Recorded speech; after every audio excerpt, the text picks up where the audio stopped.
I'm truly delighted to be here, to be part of this 20th anniversary celebration, but also, of course, in Sutton Trust fashion, a summit looking at what we need to do in the next 20 years ahead of us. And I really wish you all the best for the day that you have ahead of you, and the energy and ideas that I know you will put into today.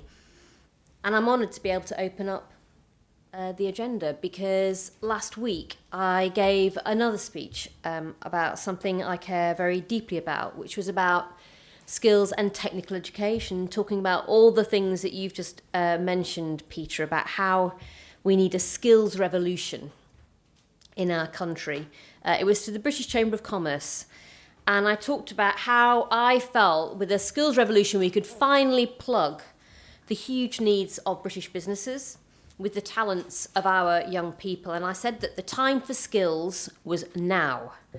But behind that whole speech was an idea that I think was even more powerful and more transformational, and that was an idea of social mobility.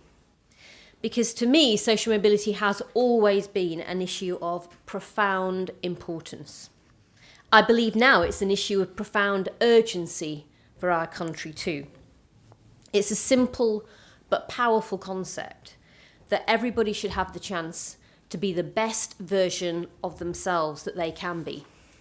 And alongside that, they need more, that they should live in a country where not only can they be the best version of themselves through the education that they get, but there's a business community, a wealth of careers out there that allows them to then fulfill that potential that they have.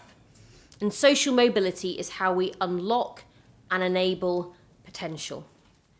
But as Peter says, we haven't been able to do that. And in fact, for all the programmes on educational standards, on social mobility, it does feel like we move to a much slower timeline. And in some respects, we've seen ourselves go backwards. I don't think we can accept that as a country anymore. In my view, Britain faces a social mobility emergency. And if that's the case, then we should all be worried. Even those of us who don't get this yet and are wrongly comfortable with the status quo.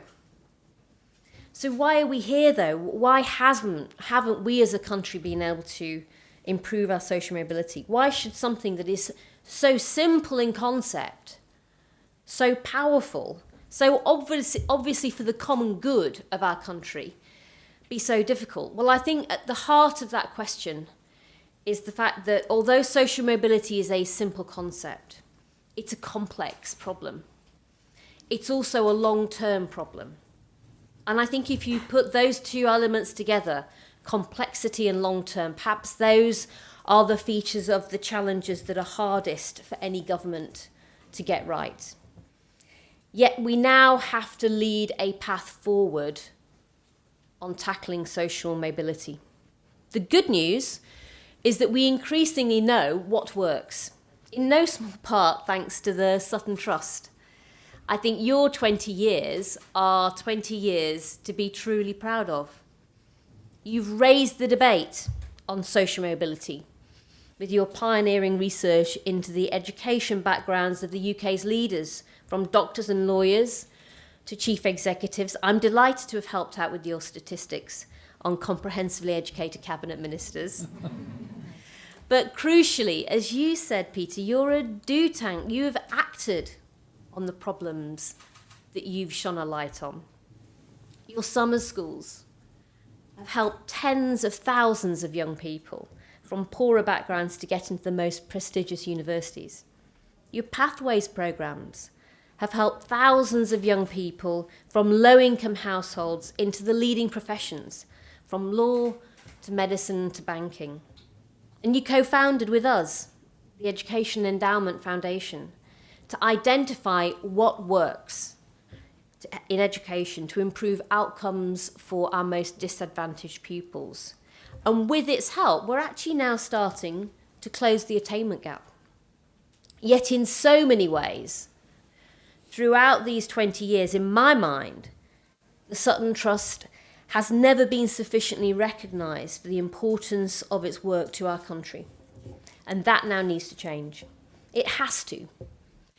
This is an issue about effort and reward. It's not just about our politics, it's about our country, it's about our economy, it's about our communities, it's about having a Britain that works with the grain of human nature. I don't believe that we should accept Britain as it has been. But I think the good news is that we don't have to either. We can decide that we want our country's future to be different from its past. And that's where the work that my department is engaged in is going to help leaders.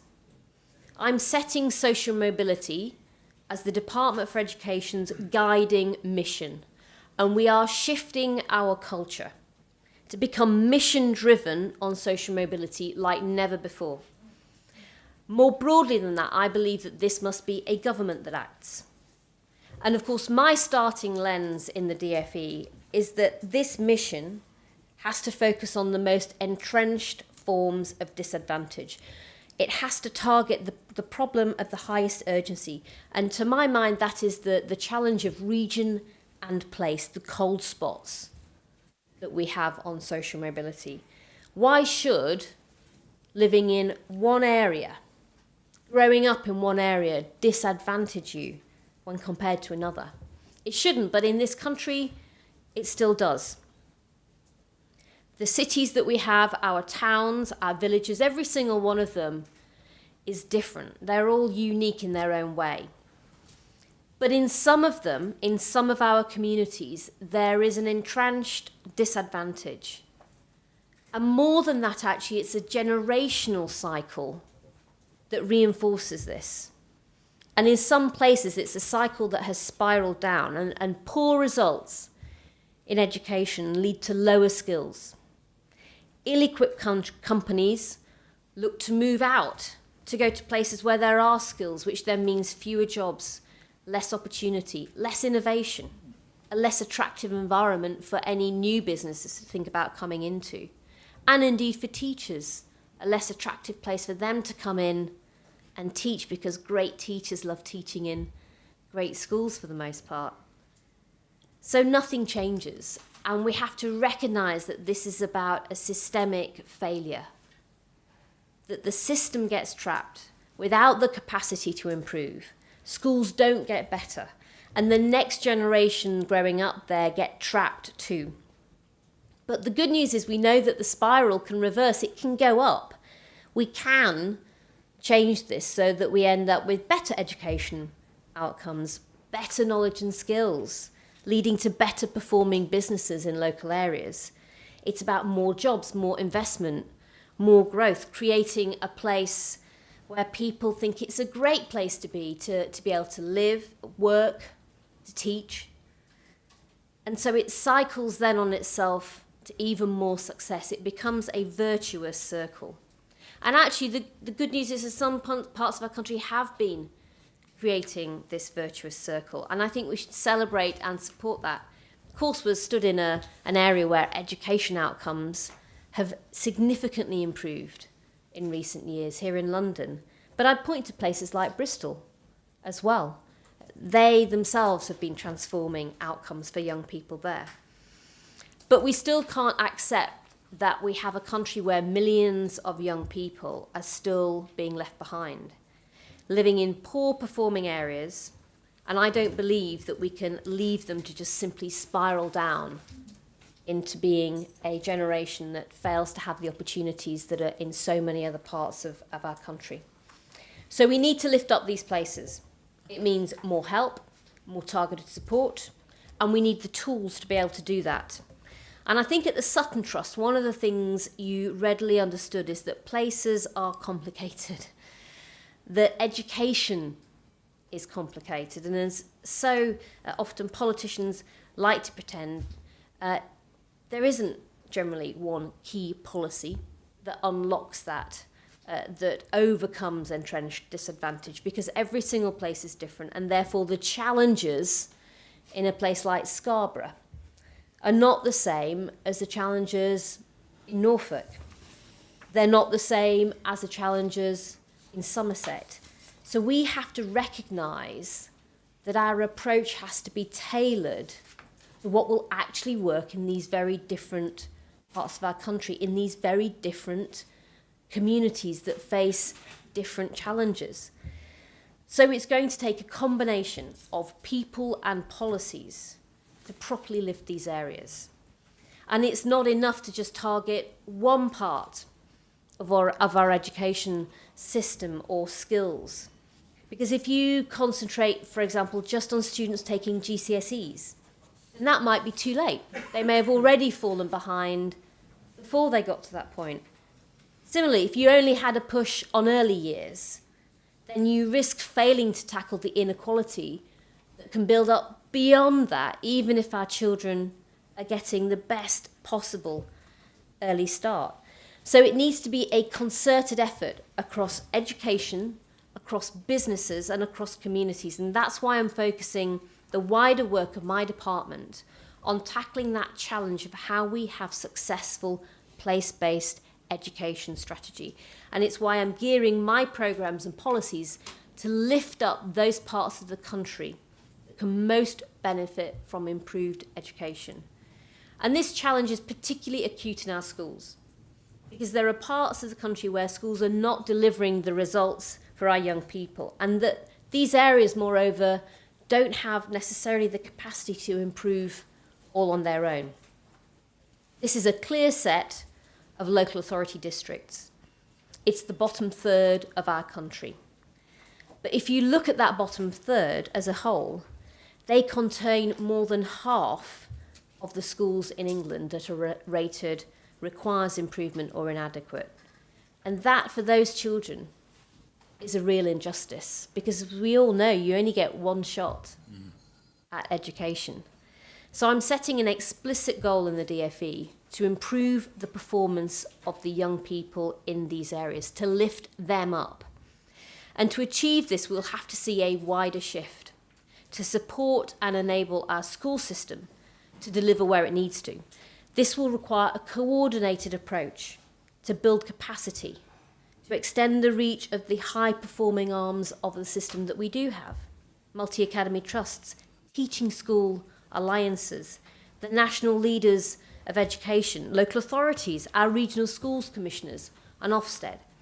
Together, we need those bits of our system to once and for all work to address the areas where young people end up being held back. And to do so, we do need to move away from a perception of a reliance on a pure punitive intervention approach. We need to moreover move towards a culture of having the right support in the right places at the right time. And I think for too long our strategy hasn't had that breadth through it, and perhaps that clarity around it. My approach is to much more target and support and lift up those areas. It's about having a clear plan to improve the schools in these areas, a plan that everyone can buy into at the national and the local level. And of course, this plan should have teachers at the heart of it, great teachers.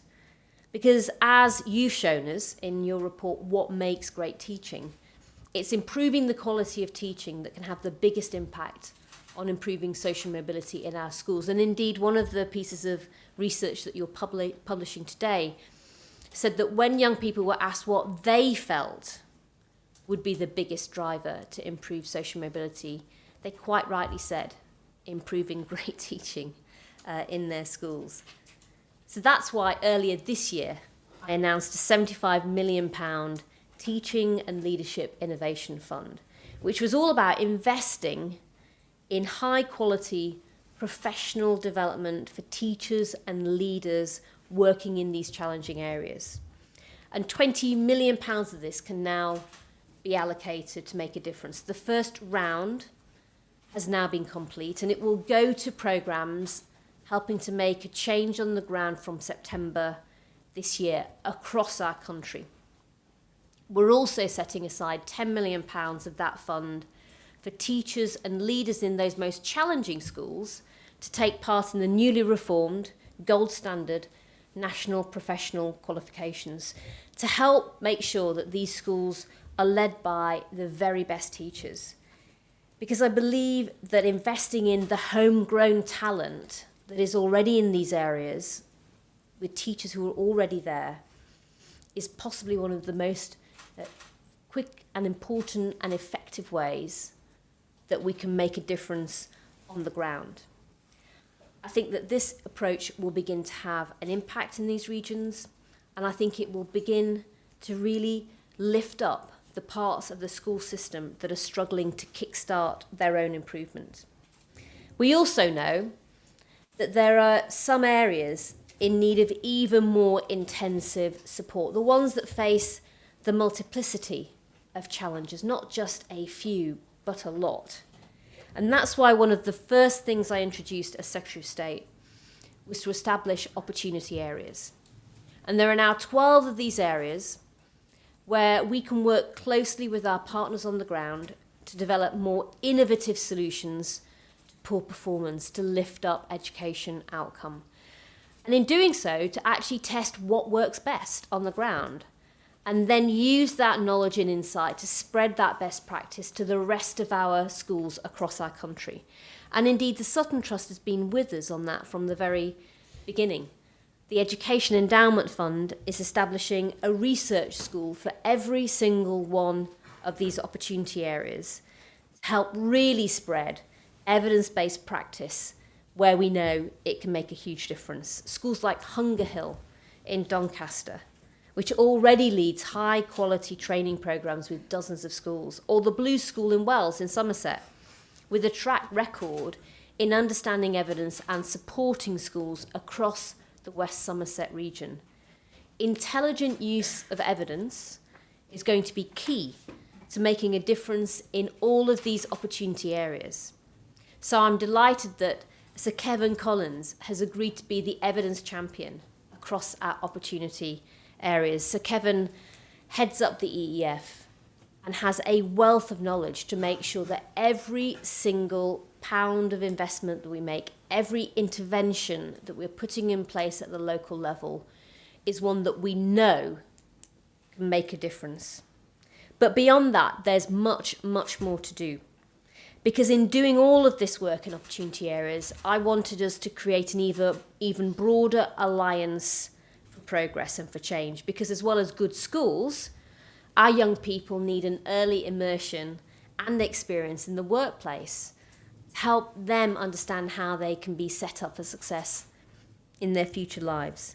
And the Careers and Enterprise Company really has been at the forefront of pushing forward on this work in the opportunity areas, bringing together some great companies, big and small actually, to provide the mentoring and the experience that we know makes a difference in transforming the life chances of young people. These are the cornerstone companies, as we've called them, that are now working with us day in, day out in opportunity areas. Companies like Rolls-Royce and Toyota in Derby, Adecco in Blackpool, NatWest in West Somerset, Aviva in Norwich, PwC in Bradford, a company that gave me my first big opportunity. So lots of partners are now getting on board from business. I'm delighted with the support that we've had from the CBI and from the Federation of Small Businesses in helping us get as far as we have, as fast as we have. But we do need more, and I want to see more companies becoming cornerstone companies in opportunity areas and stepping up to help us really help these young people understand not just what the world of work's all about, but more than that, what the wealth of careers are ahead of them that they can aim for through their education. I'm also announcing the chairs of some of our first partnership boards in opportunity areas. And it's fantastic that we're going to have excellent, experienced people with the credibility and the clout that we need to be able to chair these partnership boards. Professor Catherine Mitchell, who's the Vice-Chancellor of Derby University, chairing, of course, the Derby Opportunity Area Board. Dr. Fiona McMillan, OBE, in West Somerset. Sir Martin Neri will be chairing our partnership board in Scarborough. And I know alongside these people, I am asking businesses to do more to work in partnership with us, because I think it's absolutely critical, and we need to realise that in Brexit Britain, it requires a brand new partnership between government, businesses and communities if we're really going to shift the dial on social mobility. I think the good news is that companies and employers do want to help. And they don't just want to do that because they know it's what their business model needs. They want to do that because they understand that it's the right thing to do. I think government finally can do more too for the system as a whole and looking beyond school education. Because social mobility absolutely does not stop at the school gates. After students leave, as Peter said, there needs to be high quality opportunities for our young people. And that's why things like the new Office for Students is going to put equality of opportunity at the heart of our higher education system, so that we can keep on increasing the proportion of disadvantaged young people who get chance to be able to go to university. It's why we're also reforming technical education with high quality apprenticeships. As Peter says, there is a huge amount of work and progress to be made in this area. T-levels, that we want to enable technical education to be on a par with the academic routes. This is the skills revolution that I spoke about last week. And to get there, young people will need the best possible advice on what career path to take, the one that will really work for them and make the most of them. And this autumn, I'm going to be launching our careers strategy, which will have a clear focus on driving social mobility. So this government is determined to tackle disadvantage in every single part of our country for every single young person. The Prime Minister talked about building a country for everyone. She talked about that burning injustice that many people face across our country. For me, weak social mobility is a burning injustice that we shouldn't be prepared to accept. So we will bring together all of these different plans and elements of a social mobility strategy for building a level playing field on opportunity, looking across our education system to tackle disadvantage so that no young person gets left behind. And far from that, actually every single young person can have high ambition and high expectations of the life that's ahead of them in our country. Where you're from or who you are should never determine how well you're able to do in this country. This is a generational challenge, and it's one that means I'm impatient and patient all at the same time. I'm impatient because I want change right now. Actually, I would have had change yesterday if that was possible. I'm patient because I'm persistent. Just like the Sutton Trust, I'm committed to working on this issue of social mobility for as long as it takes to make sure it's in place. I think we need to tell the stories of social mobility through people much, much more. I think too often we focus on the statistics, which are vital, but let's bring out the stories of the people who are making their way through our system. And I think we have to make a promise to ourselves and to young people that things can be different. As the Oxera study really says, we've got to recapture a belief that Britain can be a place where we have social mobility and where we have opportunity for all. It's very much as anything about a change of heart, a change of attitude for us as a nation. And it costs nothing. Yet it's a change of heart that can be priceless in the change that it brings about. And it is absolutely in our hands to make that change. And I know that there are times when the scale of the task ahead of us on social mobility feels absolutely daunting. I have to say, generally, it's straight after a Social Mobility Commission report gets published by Alan Milburn, where he quite rightly sets out how far we've got to go. But we can and we will positively respond to that challenge. And I have a very personal commitment to this agenda. And I want to make the path of today's generation of young people a much smoother one than the one that I had when I was a young person. I do think this is a cross-party agenda. But I will say this, first and foremost, above all, my party is nothing if it's not a party of aspiration, of equality of opportunity, and of putting together a country where effort really does lead to reward. And I believe that we should be listening to the voices of a new generation of voters who joined our democracy last month. And my message to them would be that actually your values are our values, whatever you've been told. And I represent a very young community. And I believe that democracy is about choice, and we are going to make sure that young people get a real choice at the next election. So this isn't just a mission for government or a mission just for the Sutton Trust. It's a generational mission for all of us. We don't have to accept Britain as it's been in the past. Ours is a generation that can build something better, and we can harness an idea whose time has come, which is social mobility. It's a simple idea, it's a powerful idea, it's an urgent idea, but I believe now we absolutely need to fix social mobility, make sure it happens, and make sure that this is a country where there are no barriers to anyone becoming the best that they can be. Thank you. Very good.